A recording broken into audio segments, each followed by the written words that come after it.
troisième lien. On va rejoindre tout de suite l'équipe de 100% Nouvelles. L'équipe de 100% Nouvelles. C'est le moment d'aller retrouver notre collègue Mario Dumont. Bon après-midi, Mario. Bonjour.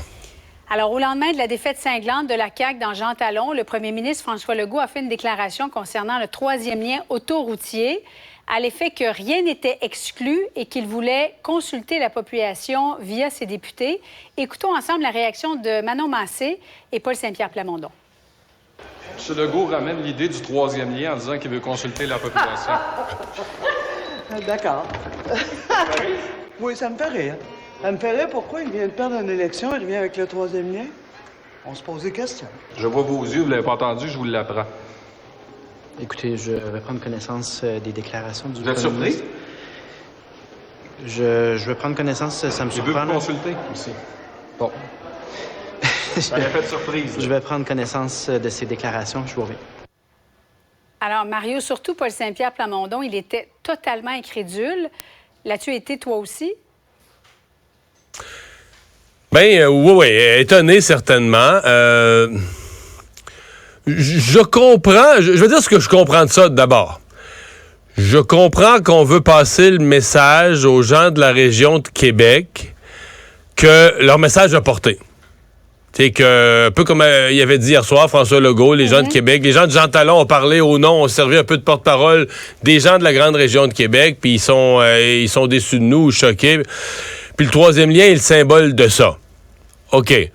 Donc là, on veut dire un peu, je vous ai entendu. Bon.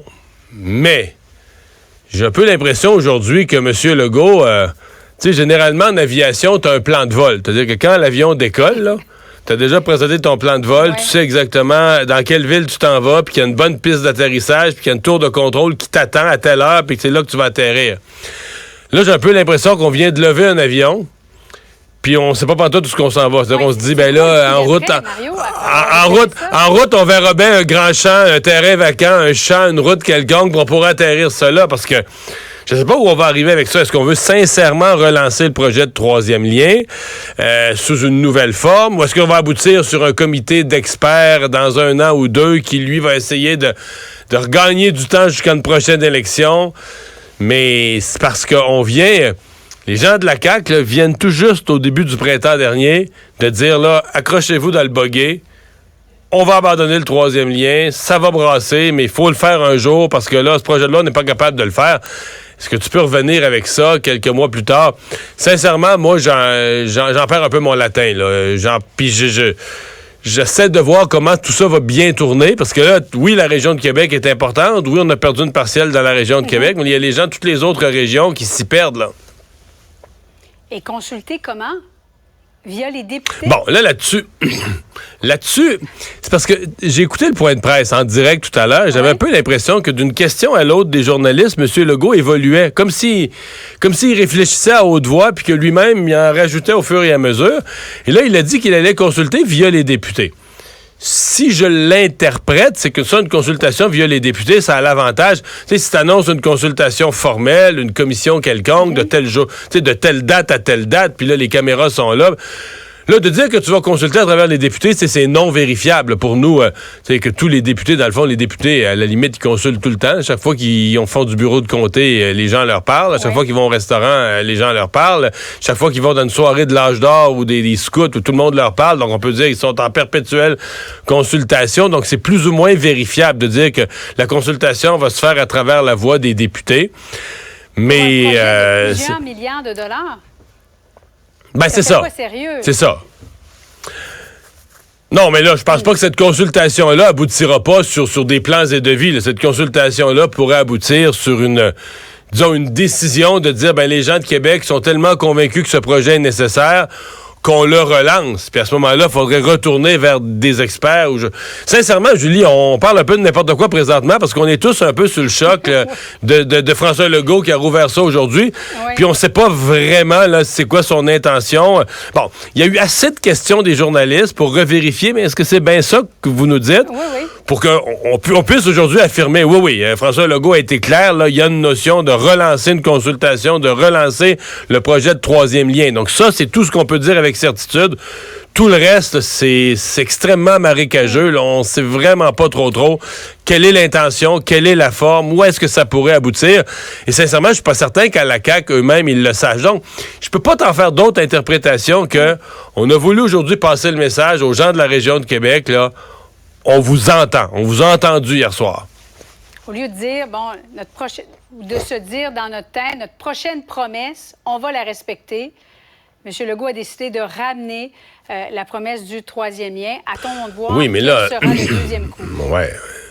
Mais là, prochaine promesse, c'est, je veux dire, c'est quoi tu peux promettre aux gens de la région de Québec? Tu vas pas leur promettre un deuxième Colisée, tu leur promettrais bien les Nordiques, tu contrôles pas ça. Oui, mais... C'était ça qui était l'enjeu de l'heure, là.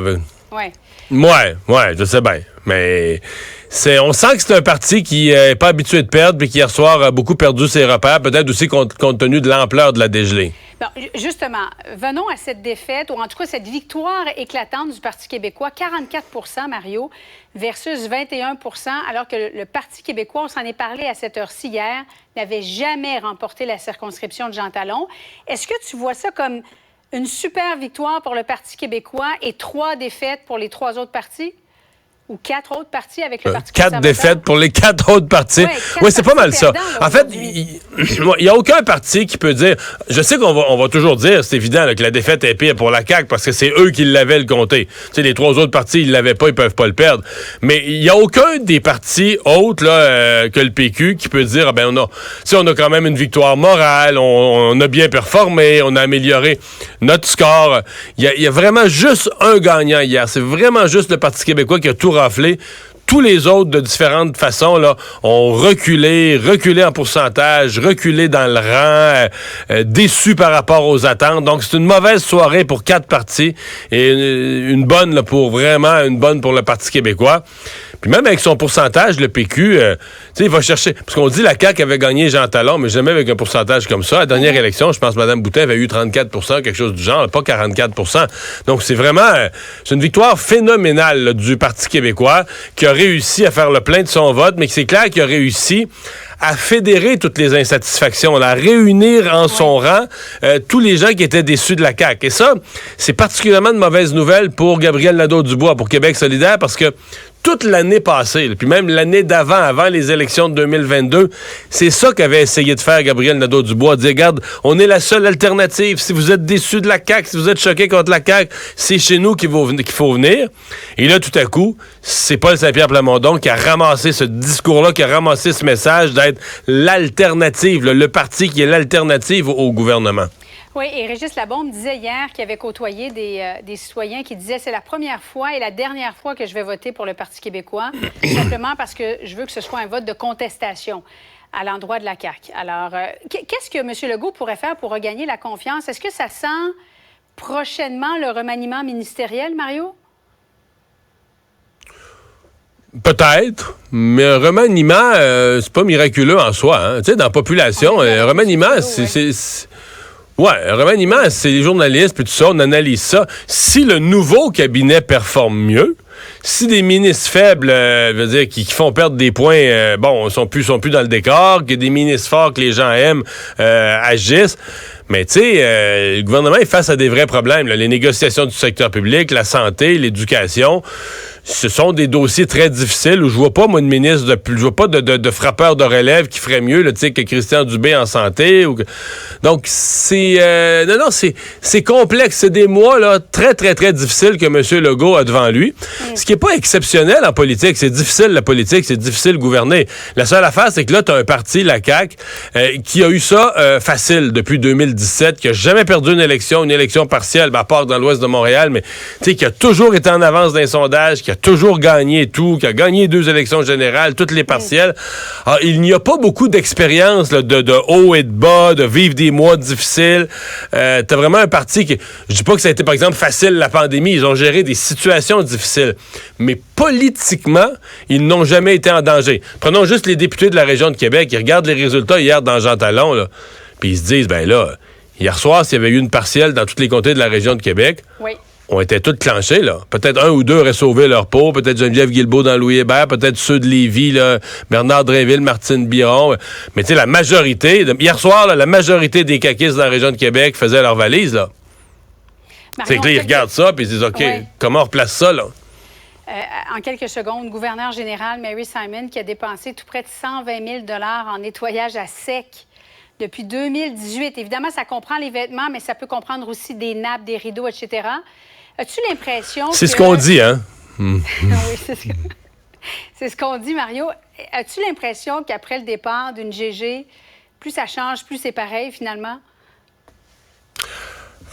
C'est certain que ça dépense allègrement parce qu'ils ont un service à l'interne de buanderie en plus. Mais j'ai vu un mémo là, vraiment au bureau de la gouverneure générale. Présentement, on se défend en disant c'est très, très peu des vêtements de la personne qui est la gouverneure générale. C'est des habits d'apparat, des habits de parade militaires et autres qui servent. Et beaucoup, beaucoup, là, des nappes, des rideaux, toutes sortes d'affaires là, qui sont antiques, historiques, qui sont là depuis des décennies et qu'on met jamais dans l'eau, là, qu'on garde propre via... Alors, il semble que c'est exceptionnel et que cette fois-ci... Parce que quand il y avait eu les repas puis les repas dans l'avion, on n'avait pas ce genre de défense-là. C'est comme si on avait l'impression qu'au bureau de la gouverneure générale, là, on avalait la pilule puis on se disait on fera plus attention la prochaine fois. Mais là, cette fois-ci, ils sont vraiment à l'attaque sur une défense en disant attention, ce ne sont pas majoritairement et très, très peu de ces vêtements là, portés au quotidien par la personne. Donc, bon, mais tu sais, est-ce que ça coûte cher?